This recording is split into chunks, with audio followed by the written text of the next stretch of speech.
সন্দেহ শুরু হলে সম্পর্ক শেষ হতে বেশি সময় লাগে না। সন্দেহ একটি সংসার শেষ করে দিতে পারে। শুরুটা ছিল খুব সুন্দর। ছোট ছোট স্বপ্ন, একসাথে চা খাওয়া, হাসির শব্দে ভরা ঘর।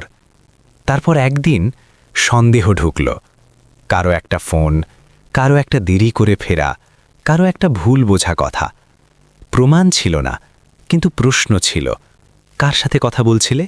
এত দেরি কেন? আমাকে আর ভালোবাসো না? ভালোবাসা কমেনি, কিন্তু বিশ্বাসে ফাটল ধরেছে। যেখানে সন্দেহ থাকে সেখানে শান্তি থাকে না। ধীরে ধীরে কথা কমে গেল, হাসি কমে গেল, চোখে চোখ রাখা কমে গেল।